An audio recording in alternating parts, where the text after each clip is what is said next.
A Nintendo pode se gabar. Avaliada em mais de 90 bilhões de dólares, Pokémon é a maior franquia de mídia do planeta Terra. Em termos de receita, nada e ninguém é páreo para os monstrinhos.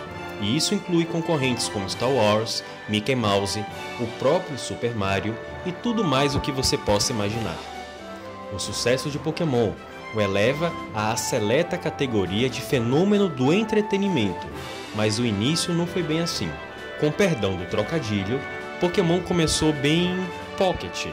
O conceito por trás da série tem origens no hobby do seu criador, Satoshi Tajiri, de coletar e brincar com insetos. Dar vida a um passatempo por meio da tecnologia era um caminho bem recorrente na indústria naquela época, e foi isso que aconteceu aqui também. Essa ideia foi desenhada para o Game Boy e o cabo Game Link, apresentada à Nintendo, que com grande entusiasmo respondeu: "Vou ver e te aviso." A verdade é que não foi nada fácil convencer a Nintendo a financiar o desenvolvimento do título. A Game Freak tinha acabado de ser transformada em uma desenvolvedora de jogos. O conceito era muito ambicioso para 1989, e na época, a Nintendo não era uma empresa capitalizada como é hoje. Todo esse sucesso poderia ter escorrido entre os dedos da Big N, não fosse a relação entre Tajiri com ninguém mais, ninguém menos que Shigeru Miyamoto. Foi o próprio criador do Mario que mexeu os pauzinhos lá na Nintendo para que ainda em 89 a casa do Mario concordasse em financiar o projeto. Foram quase 7 anos de desenvolvimento, mas em 1996, Pokémon Red e Pokémon Green foram, enfim, lançados no Japão, chegando em 1998 no Ocidente, renomeados para Pokémon Red e Pokémon Blue. Dizer que o investimento valeu a pena é apequenar o que Pokémon representa para a Nintendo e para a cultura pop. Red e Blue venderam mais de 31 milhões de unidades, e passado mais de 2 décadas, as vendas da franquia continuam impressionantes e estáveis. Pokémon foi peça-chave para o sucesso das plataformas portáteis da Nintendo e ajudou a Big N a não só resistir, como enfrentar e expulsar a Sony desse segmento. Atualmente, Pokémon tem outra missão relevante: executar a estratégia da Nintendo de unificar os jogos dedicados a portáteis e a consoles de mesa no Nintendo Switch. O principal objetivo de Pokémon Let's Go, lançado em 2018, foi apelar para as quase 1 bilhão de pessoas que experimentaram Pokémon Go nos smartphones. Para conquistar o núcleo de Pokémon, a Nintendo aposta mesmo em Pokémon Sword e Pokémon Shield, revelados em um Direct realizado no dia 27 de fevereiro. A grande expectativa para o primeiro jogo tradicional de Pokémon criou uma série de esperanças entre os que aguardavam o anúncio. Enquanto uns esperavam uma drástica mudança na fórmula clássica da franquia e até sonhavam com um jogo de mundo aberto, outros desejavam conhecer como a tecnologia do Switch beneficiaria a fórmula clássica da série. Afinal, como os jogos de Pokémon devem evoluir em conjunto com a tecnologia? Esse é o canal Nintendo Rainbow e te convido para analisar um antigo debate envolvendo a franquia Pokémon. A série clássica deveria inovar para atender aqueles que esperam por uma inovação que altere seus fundamentos? Acomode-se, assista e diga se concorda ou não. Responda rápido. Quais franquias clássicas continuaram recebendo jogos periodicamente ao longo dos últimos 20 anos? Encontrou muitas? E entre elas, quais jogos continuaram sendo produzidos mantendo a estrutura do jogo original? Essa pergunta reduz bastante as possibilidades e traz um dado muito importante. Mesmo jogos populares como Super Mario, Donkey Kong, Sonic e Mega Man tiveram grandes intervalos de lançamento considerando os jogos da linha original. Entre Super Mario World e New Super Mario Bros. Wii, o intervalo foi de incríveis 19 anos. Entre Donkey Kong Country 3 e Returns, foram 14 anos esperando um jogo de plataforma do macacão que não fosse um título experimental. E 13 anos separam Mega Man 8 do Mega Man 9, isso só para citar alguns exemplos. Uma das razões mais importantes que levam um jogo popular a deixar de ser produzido é porque são raros os desenvolvedores que aceitam o desafio de concorrer diretamente com o passado. Em vez de evoluir e inovar um game dentro dos limites daquela fórmula, prefere-se alterar suas bases e desenvolver um jogo livre das amarras da tradição. A bem da verdade, essa não é uma característica exclusiva do mercado de jogos.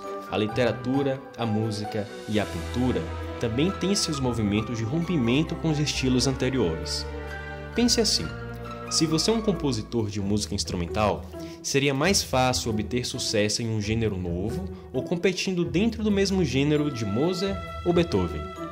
Se você é um pintor, poderia competir com os mesmos traços de Da Vinci. Assim, na indústria dos jogos, um dos motivos que melhor explicam a existência de hiatos tão grandes é que os desenvolvedores acreditam que determinado jogo levou a série ao limite e que não haveria mais o que fazer dentro daquela fórmula. Mesmo o lendário Shigeru Miyamoto já justificou os longos anos sem um novo Star Fox ou um novo F-Zero, sob o pretexto de que Star Fox 64 e F-Zero GX teriam levado a série ao limite. Mas será que é isso mesmo? Instalado em Kyoto, uma pequena empresa com cerca de 200 funcionários desafia essa tendência do desenvolvimento de jogos. Para Game Freak, Pokémon se trata de conteúdo e de evolução das suas mecânicas. No limiar do século XXI, o sucesso de Pokémon subverte o quase consenso dos fóruns de internet. Como poderia um jogo com encontros randômicos e batalhas por turno não apenas ser lançado com periodicidade, como também consagrar-se como fenômeno? Como poderia um jogo com as mecânicas de um RPG dos anos 80 e 90 ultrapassar o nicho dos fãs saudosistas e vender para as crianças de hoje, mesmo com tantas opções de jogos mais modernos? Pokémon não apenas faz isso tudo, como faz com louvor. Cerca de 2 décadas após a estreia da franquia, as vendas da série continuam no mesmo patamar dos anos 2000. XY, Sun e Moon, Black White venderam entre 15 a 17 milhões de unidades, o que os colocam atrás apenas de Red Blue e Gold Silver. Dentro das estruturas de desenvolvimento da Nintendo, a Game Freak consagra-se como um raro exemplo de companhia que nunca abandonou a fórmula clássica de uma série como forma de manter o jogo revigorado. E se você considerar que a maioria dos jogos que se atreveram a adotar a produção periódica entram em declínio de vendas até desaparecerem, verá que há muito mérito da Game Freak em não deixar esse destino derrotar a popularidade de Pokémon. Se desafiar constantemente requer coragem, criatividade, rigidez metodológica, características difíceis de encontrar hoje em dia. Um jogo que começou com batalhas mano a mano e 151 monstrinhos, hoje tem batalhas em dupla, batalhas com múltiplos Pokémon selvagens, mega evoluções, variações regionais de Pokémon e até acasalamento e procriação dos monstrinhos. Pokémon consolidou-se como uma fusão de RPGs com simuladores. E o que é mais impressionante é que todo o conteúdo que é adicionado entre uma nova versão não elimina o conteúdo antigo.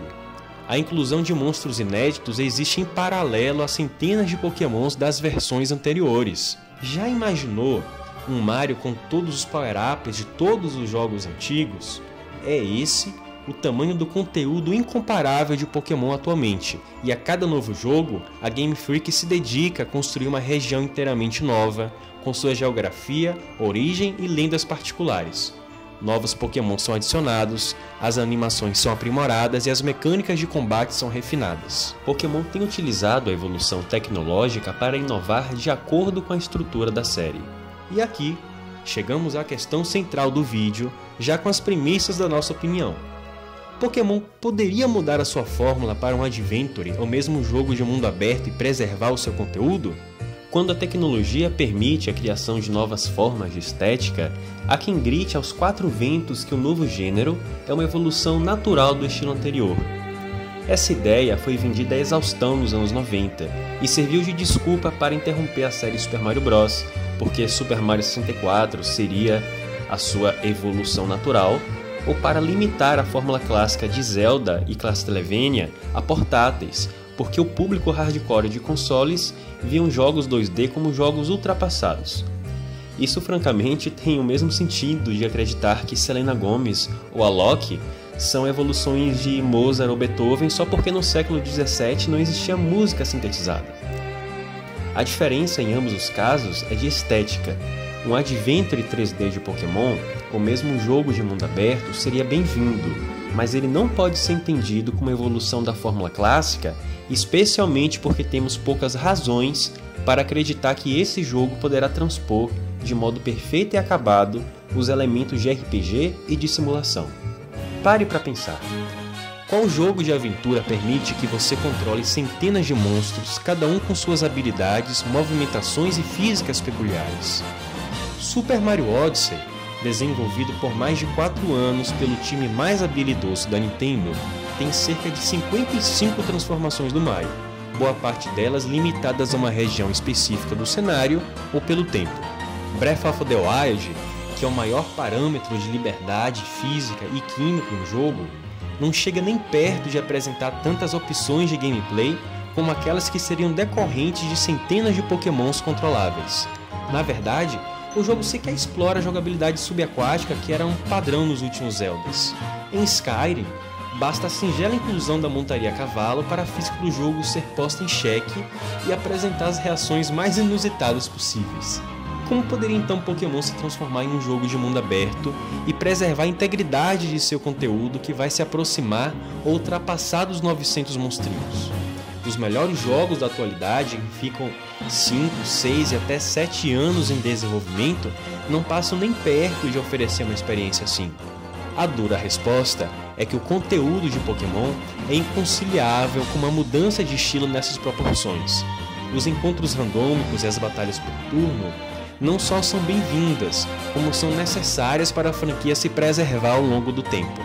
Pokémon deve seu sucesso ao seu conteúdo em constante expansão, e se as propostas de inovações inviabilizam preservar o conteúdo e os fundamentos da série, a opção da Game Freak deve ser sim a de preservar as razões do sucesso. Ao contrário dos RPGs tradicionais, em que um jogador tem, quando muito, uma relação de 8 personagens para montar o seu time, a expectativa é que com Sword Shield, Pokémon oferecerá cerca de 900 monstros para serem dominados e treinados. Portanto, apesar da aparente simplicidade, Pokémon esconde mecânicas e possibilidades de personalização quase que sem precedentes na indústria, e esse patamar só foi alcançado graças à rara harmonia entre inovação e tradição que a Game Freak tem aplicado na série ao longo dessas décadas. Muito obrigado por nos assistir até aqui e queremos saber o que acha disso tudo. Está empolgado para descobrir as surpresas que a Nintendo e a Game Freak preparam para Sword Shield? Concordou com a nossa opinião? O espaço de comentários está aberto para o debate.